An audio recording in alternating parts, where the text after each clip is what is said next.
শুকরিয়া যার একান্ত মেহরবানিতে মহান রব্বুল আলামিন আজকে আপনাদের সাথে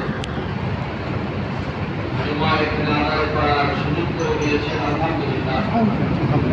রাসূল করিম সাল্লাল্লাহু আলাইহি ওয়াসাল্লামের সাহাবত যার আনিত আদর্শ, যার আনিত জীবন বিধান এবং ব্যবস্থা দুনিয়ার মানুষের মুক্তির মানবতার একমাত্র মুক্তির পথ হিসেবে বিবেচিত। আমরা আজকের এই নামাজ পূর্ব আলোচনা থেকে দোয়া করি আল্লাহ তাআলার কাছে, তারা আল্লাহর জমিনে আল্লাহর দ্বীন কায়েম করার জন্য বিভিন্নভাবে প্রচেষ্টা চালিয়েছেন, সাধনা করেছেন, সংগ্রাম করেছেন, দাওয়াত দিয়েছেন, জ্ঞান বিতরণ করেছেন, ওয়াজ নসিহত করেছেন, এমনকি তাদের জীবন পর্যন্ত মিলিয়ে দিয়ে শাহাদাত বরণ করেছেন। আল্লাহ রাব্বুল আলামিন যেন তাদের সকলের অবদান কবুল করেন, আর যারা জীবন দিয়েছেন তাদেরকে যেন আল্লাহ তাআলা শহীদ হিসেবে কবুল করেন। সম্মানিত মুসলিমবৃন্দ, অত্যন্ত অল্প সময়ে আমি আপনাদের সামনে কথা বলব।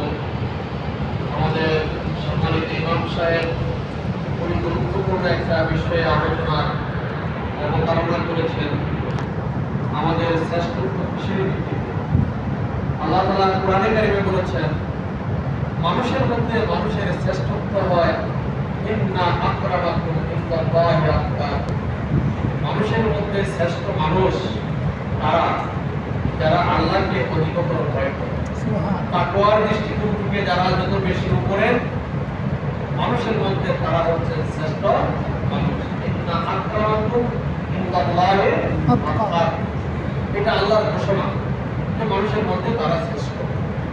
উনি আরেকটা বিষয় খুব চমৎকার করে বলেছেন, এই দুনিয়াতে আমাদের দায়িত্ব হচ্ছে, আমাদের পরিচিতি হচ্ছে আমরা আল্লাহ রাব্বুল আলামিনের খলিফা। আল্লাহ সৃষ্টি করার সময় এটা বলেছেন, ইন্নী জাইলুন ফিল আরদি খলিফা, আমরা আল্লাহর প্রতিনিধি। খলিফা কাকে বলা হয়? প্রতিনিধি কাকে বলা হয়? প্রতিনিধি হচ্ছে দায়িত্বপ্রাপ্ত, ক্ষমতাপ্রাপ্ত ব্যক্তি, যার ক্ষমতা আছে এবং দায়িত্ব আছে।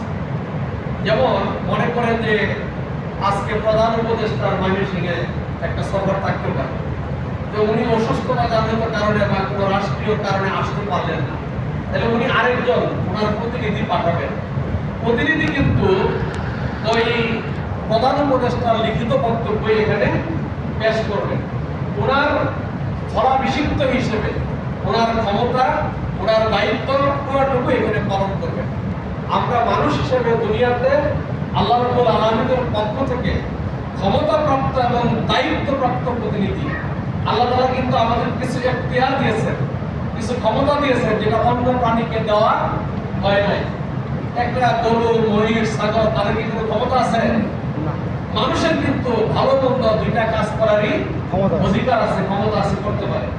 ভালো কাজের জন্য আল্লাহ তাআলার পক্ষ থেকে পুরস্কারের ঘোষণা আছে, মন্দ কাজের জন্য আল্লাহ তাআলা আখিরাতে শাস্তি বা বিচারের ব্যবস্থা করে রেখেছেন। বিচারের ভিত্তিতে তার জান্নাত জাহান্নামের ফয়সালা করা হবে, এই অধিকার মানুষের আছে। সম্মানিত ভাইরা, এখন আমাদেরকে সিদ্ধান্ত নিতে হবে আমরা কোন পথে যাব, কোন পথে চলব।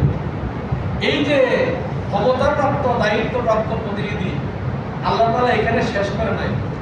আল্লাহ তাআলা বলছেন, এই ক্ষমতাপ্রাপ্ত প্রতিনিধিরা দুনিয়ায় যদি আমার দ্বীন প্রতিষ্ঠা করে এবং সেই দ্বীনের ভিত্তিতে তাদের জীবন এবং জমির পরিচালনা করে, তাহলে তাদের সম্মান হচ্ছে, আল্লাহ তাআলা বলছেন, কোন আনসার আল্লাহ, তারা আমার সাহায্যকারী।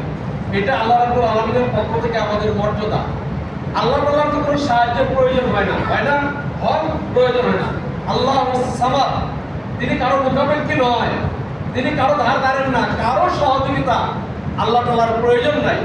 কিন্তু আল্লাহ তাআলা এখানে বলেছেন যে যারা আল্লাহর জমিনে আল্লাহর বিধান কায়েম করবে এবং সেই বিধান অনুযায়ী তারা তাদের জীবনের সকল কার্যক্রম পরিচালনা করবেন, এই ক্ষেত্রে যারা এই কার্যক্রমের দায়িত্ব পালন করবেন, আল্লাহ বলছেন তারা আমার সাহায্যকারী। এই সাহায্যকারী মর্যাদা আমরা চাই না, কি বলেন? চাই তো? তাই এখন বড় কাজ হচ্ছে আল্লাহর জমিনে আল্লাহর দ্বীন কায়েম করা, প্রতিষ্ঠা করা। আল্লাহ তাআলা আল্লাহর দ্বীন কায়েম, আল্লাহর বিধান এটা প্রতিষ্ঠা করার জন্য কোরআনে কারিমে বলেছেন, হে বান্দার লোকেরা, এটা তো দান করার কথা বলেছেনই। কিভাবে আমরা কায়েম করবো? আল্লাহ বলেছেন আকিমুদ্দিন ওয়ালা তাতাফাররাকু, যে তোমরা দিন কায়েম করো, পরস্পর বিচ্ছিন্ন হলো না। দিন মানে হচ্ছে জীবন ব্যবস্থা, দিন মানে হচ্ছে জীবন বিধান, দিন মানে হচ্ছে আমাদের পরিচালনাগত যা কিছু প্রয়োজন সেটাই ব্যবস্থা।